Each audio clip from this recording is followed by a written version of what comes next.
Hey, this is Kenneth, and I'm coming to you by myself without Lori for a short announcement. Probably won't be short with me doing it, but I'll try my best to keep it as short as possible. Something that I'm excited about, something that I can't wait to share with you, that it's an opportunity that I want to invite you to be a part of could potentially have a great impact on your children's lives. Um, this Sunday is Live Sunday. Now, what we've done for 5 years is we've had the building open from 6 o'clock in the morning till 6 o'clock at night. Well, actually, what we do is at 5 o'clock we have our thanks singing, and then we have it. It's a day of prayer and fasting, and we break the fast with a corporate celebration together. Some people do it, and some people don't. Some people come into the building, and some people don't. But many people do fast because I know how hungry they are by the time we get to the meal. And so I want to encourage you to do that now, because I was trying to figure out, do we need to do it this year? Because obviously we're not going to have the building open. But if there's ever a year that we need to fast and pray, it's this year. And the reason I think that this year's Lift Sunday is going to be even more significant than a normal Lift Sunday would be for your children is because of what we're going through. Every aged child knows that something weird is going on in our world right now. They see the concern and the stress in their family. They know that they're not able to spend as much time with family, or have not been able to spend as much time with family as they have in the normal. They see all these masks. They see all these things on television about people being angry and people fighting over things. They see so much chaos in the world. And this is a moment in time. That's why our theme for We Pray 40 is for such a time as this. God put us in Ezra and Nehemiah and Esther at the perfect time. For such a time as this is a moment that you can have an experience with your children that could impact them spiritually for the rest of their lives. I know I'm a man of hyperbole. I know that I say powerful a lot and things like that a lot, but I'm telling you right now, I am extremely serious about this. I know the type of things that impact and have a lasting impact on children's lives. We underestimate our children. We underestimate them spiritually. We think that after reading about the people standing and listening to the law being read all, and reading all these scriptures about this, and we mamby-pamby about things all the time. We think our children can't have no attention spans. We think our children can't deal with certain spiritual truths or deep spiritual truths, and we underestimate them. We absolutely underestimate them. I know when I was a youth minister, I'll tell you where Lift Sunday started. It started as something called Unto the Lord Day. It was an experiment because I was kind of tired of doing things that I didn't think were having an impact on the kids. So we set aside a day to fast and pray. And we're specifically focused on nation Kenya, I think it was at the time. No, it was Ethiopia. Excuse me, Ethiopia. Who and we were raising money by how long we fasted, kind of doing things like the walk for water. It was before Walk for Water existed, I think, but it was that type of idea. Except we were fasting and raising money for fasting for digging wells in Ethiopia. And what I decided to do throughout the day, we had our Sunday school, we of course worshiped with the church, and then we stayed at the building.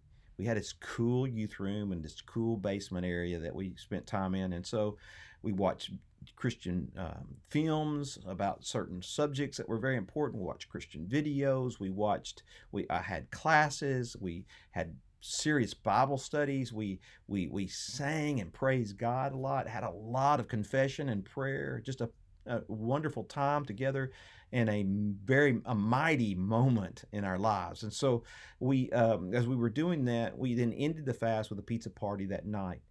Well, it was a hit, to say the least. It was by far the favorite event of our teens. So that when we did it the next year, we decided to make it an annual event. They wanted to do it more often. We decided to make it an annual event. We did it next year. We had over 100 people there. They invited their friends because they more people than they would bring to Kings Island, more people than they brought to camp for fasting and praying. You know why? Because it was so novel to them to actually do something that meant something spiritually. And I'm afraid that is the case with most of our children's lives as far as the church is concerned. This is an opportunity for them to be engaged in being a part of God's solution through prayer and fasting to the problems that we find ourselves in our world. They'll never forget it. They'll never forget it. So before I tell you some of the ideas and some of the things that you can do, I just want to get you open to making a plan, even if you don't do it for the entire 12 hours, to do it for a period of time during the day for you to take the time to fast and pray. And maybe not fast, but just to pray and to focus on the world and what's going on in the world and what and on God healing us and getting rid of this pandemic and just allowing them to pray, because their prayers are mightier than ours and their faith is greater than ours.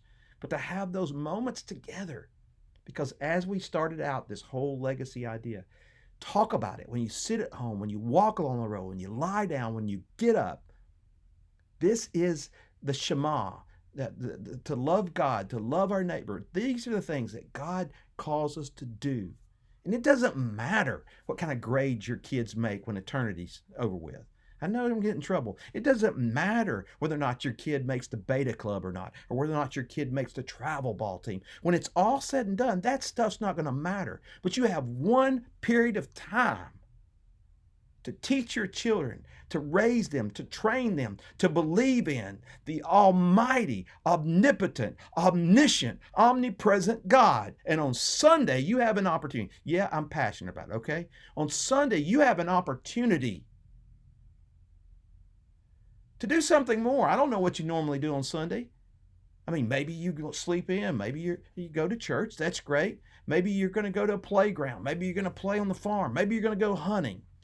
That all stuff comes and goes. Those are good memories. But you can do something this Sunday of eternal consequences that might very well open a door, bring a calling. Moments like this brought a calling from God into my life. This is what matters. I'm just begging you to consider doing this. So let me tell you how it's going to work. So unfortunately, we won't have the tables that we normally have where they can come in and they can write down their prayer requests. But what we will have, and what we do have, is we have the We Pray 40 website. And on that website, it's got all 40 days, all 40 readings, and all 40 of the Persecuted Nations Prayercast videos already put together. What I have, I think it'll be in a link somewhere. It is in a link that I sent you last night, is I have several things here. I have a place for you to sign up. I hope that you'll participate in this all day long. But I got a place for you to sign up and to sign up for a time period. And it's got on here, it's got the time starting at 6:15. You may not want to start that early. That might be too, but you know, they started from dawn and they went till midday in the Bible. We just read about that in Nehemiah last week. The day, there's a prayer that goes with that day. There's a video of the prayer, but there's also a written prayer. You could pray that prayer in agreement. There's also the 40 nations and the day 40, you know, the countdown of the nations and the nation itself. And we're asking for people, well, whatever, to sign up for the time period throughout the day. Okay, so that we know that all the time's taken up. Encourage you to sign up for a 15-minute, 30-minute, an hour. Now, there's two different things at work here. One is, this is just to make sure that all these nations are prayed over and that we are definitely focusing on that. But that doesn't mean that you have to just pray during that time. Hopefully this is going to be an all-day thing for you. And you can plan some creative way to break it, some creative way to end the day. That would be fun and meaningful to them. But you can go in, and these Prayercast videos all by themselves are so engaging to children. You could make it your plan just throughout the course of the day to read, to watch all the Prayercast videos, or to sign up for a certain period and watch the 3 or 4 that are in your time period. We ask that you watch them during that time. You could make it a part of your day to read, especially Nehemiah and Esther. To just read it, Nehemiah and Esther. Maybe read it from a storybook. or read it from the Bible. Talk about it, but to pray the prayers that are mentioned there. You can take the time to do that as well. Another idea would be there's some good movies. I haven't found any movies about Ezra and Nehemiah. I'm sure there's some out there, but there's some good movies about Esther. And you get one of those movies about Esther. I've got some suggestions on the movies about Esther that are out. There's Hadassah One Night with a King. It's okay. There's a movie called Esther from 2009 that has F. Murray Abraham and some real actors and actresses in it. It's really good. That's actually from 1999, or is it 2000? Anyway, it doesn't matter. There is also the VeggieTales classic, Esther, the girl who became queen. Those are kind of things that you could do to get the For Such a Time as This. You could bring the For Such a Time as This theme. Definitely talk about Esther, the For Such a Time as This theme. That what we're doing as a family right now. You could bring this in and say, what we're doing as a family right now is just like what Esther did. For such a time as this, a time of pandemics, a time of a time of racial unrest, a time of social unrest and national unrest and world unrest, a time when some of our people that are members of our church that are from other countries, they are actually impacted here by what's going on in other parts of the world. And we can pray about all those things, and let your children pray, because I'm telling you right now, they'll pray prayers that will blow you away, prayers of faith. We'll have attachments for you to download as well, the one that we have every year for the elders and the ministers and the ministries of Greenwood Park. We will have also the prayers for the nations and the world, for people like the president and people that are in, I guess, the presidents and the people that are in the Senate and in the Congress and all that. And also prayers for the nation that come from the actual scriptures. We could look at those scriptures or just pray the prayers. They're written out that go with each of these scriptures. You could also look at the prayer list that we have for Greenwood Park.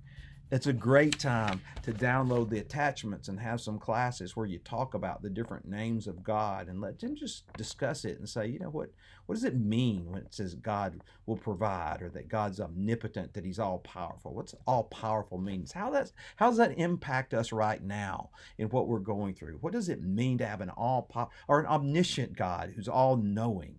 Or an omnipresent God who's present, and we got all of this crisis and all these difficulties going on.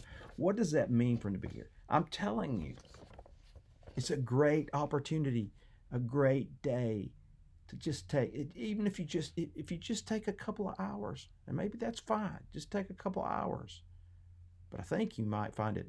You might start with a couple of hours this year, and Lord willing, do it may be something you want to make a habit of doing in your family. But all the stuff is already out there for you.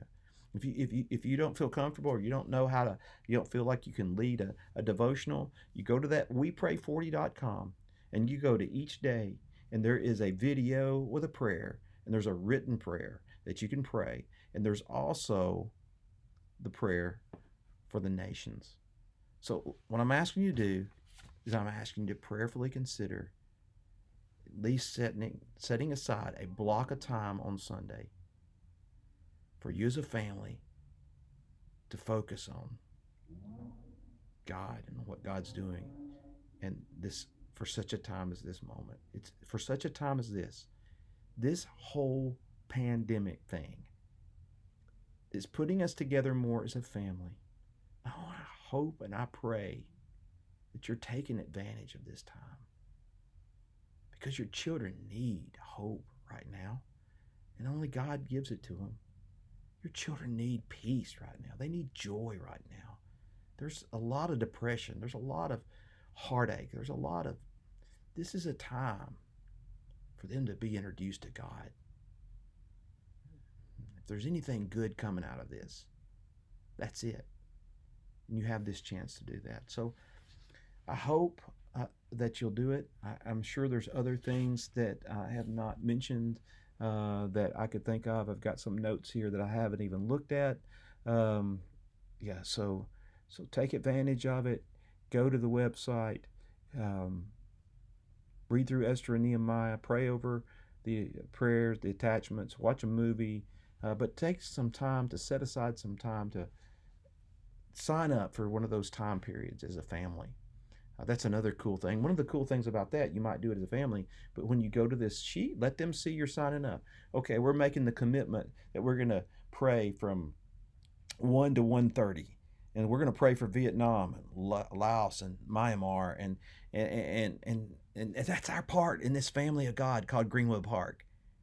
The family of God's participating in this, and we're participating, and you're participating. You're a part of that. We're doing this. This is our job. This is our part of the wall, like in Nehemiah. This is our part of the wall. We're side by side, and we're building this section. This is our section. This is what we're doing. And so hopefully this video's made sense. Hopefully it's inspired you a little bit. Love you guys. And there's so many young parents and new parents and parents to be. Man, if you guys just get on fire and you teach your children these things and you put their children in connection with God, God will take over the rest. And who knows how he'll turn this world upside down with that. Thanks for putting up with me. I appreciate it.